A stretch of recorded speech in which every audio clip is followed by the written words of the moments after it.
जी हाँ दोस्तों, आज की अभी की कुछ नए नियम्स और कुछ नए अपडेट्स निकल कर आए हैं चुनाव के बारे में। इस बार मंडला की जनता किसका देगी साथ। आदिवासियों ने कुछ नए नियम, कुछ नए कदम उठाने की बात कही है और सरकार का क्या फैसला रहता है, और आप मुझे जब कमेंट्स पर ज़रूर बताना आप किसके साथ हो। तो चलो दोस्तों, इस वीडियो को स्टार्ट करते हैं। सबसे पहले मेरी वीडियो को लाइक कर दो और मेरे चैनल को सब्सक्राइब कर लो और साथ में बेल आइकन पर भी प्रेस करो, जिससे मैं आगे आपके लिए अच्छी खबरें और कुछ अच्छे अपडेट्स लेके आता रहूँगा। तो जानते हैं आज क्या अपडेट्स और क्या नए नियम निकल कर आए हैं। क्योंकि अभी कांग्रेस की परंपरागत सीट रहने वाली मंडला में 2009 को छोड़कर 5 चुनाव से बीजेपी का कब्जा है। यह बार मंडला लोकसभा चुनाव में यहाँ के जनता केला दे ही साथ एसटी के लिए रिजर्व मंडला सीटों को लेकर ये सवाल इस बार लोकसभा चुनाव में गूंज रहा है। क्योंकि कभी कांग्रेस की परंपरागत सीट रहने वाली मंडला पर 2009 को छोड़ पाँच चुनावों से बीजेपी का कब्जा रहा। 2018 के विधानसभा चुनाव को देखकर तो लगता है कि जनता का मूड भी कुछ बदल नज़र आ रहा है। 2019 में जनता किसे जिताएगी, हार पहनाए, ये दिलचस्प है। आपको यह न्यूज़ प्लीज़ अंत तक देखना, मैं इसमें पूरी जानकारी आपको बताऊंगा।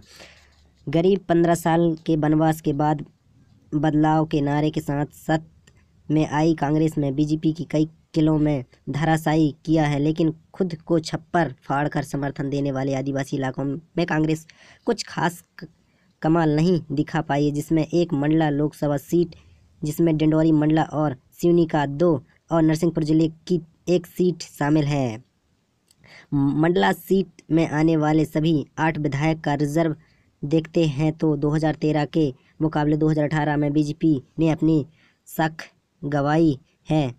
हालांकि आदिवासी इलाके में बीजेपी का हाथ यूं भी तंग रहा है, लेकिन 2018 में रिजल्ट ने बीजेपी को एक बार फिर सोचने पर मजबूर कर दिया है। मंडला लोकसभा सीट की बात करें तो 1957 में पहली बार हुआ मंडला सीट का चुनाव। 1957 में 1977 से 20 साल कांग्रेस कब्जे में रही सरकार। 1977 से भारतीय लोक दल ने पहली बार कांग्रेस से छुड़ाई सीट। 1980 में फिर मंडला सीट पर लोगों ने दिया कांग्रेस को साथ। 1996 तक कब्जे में रही कांग्रेस। 1996 से बीजेपी के फग्गन सिंह कुलस्ते का चालू जादू। 2004 लगातार 4 बार रहे विधायक। 2009 में कांग्रेस के मेसराम ने जीता जनता का दिल। 2014 में मोदी लहर में फिर भगवा हुआ मंडला सीट। 5वीं बार फग्गन सिंह कुलस्ते बने मंडला के सदस्य।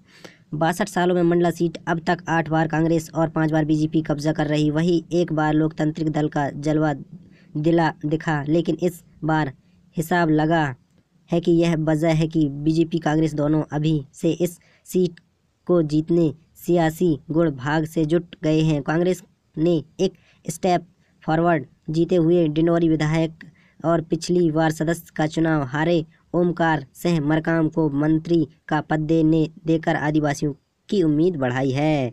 कांग्रेस मीडिया सेल की अध्यक्ष शोभा ओझा का कहना है कि कांग्रेस ने जीता लिए खास कुछ रणनीति भी बनाई है। साथ ही कांग्रेस के नेताओं ने जमीन स्तर पर सदस्य की कमियां गिनाते हुए उन्होंने घेरने का प्लान भी बनाया है। लेकिन इस सब में इतर बीजेपी खुद को सबसे बड़ी आदिवासी हितैषी पार्टी बता रही है।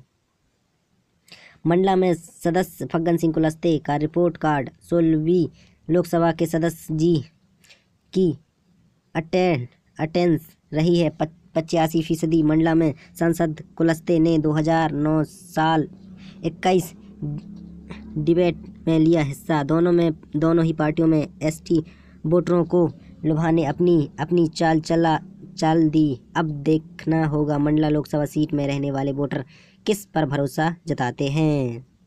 डिंडौरी में विजय तिवारी, मंडला से कृष्ण साहू के साथ भोपाल से सोनिया राणा। तो आज की न्यूज़ आपको कैसी लगी प्लीज़ मुझे कमेंट्स करके ज़रूर बताना, और इसी प्रकार की आपको खबरें और नई जानकारी पाने के लिए हमारे चैनल को सब्सक्राइब कर लो। मिलते हैं दोस्तों नेक्स्ट वीडियो पर। जय हिंद, वंदे मातरम।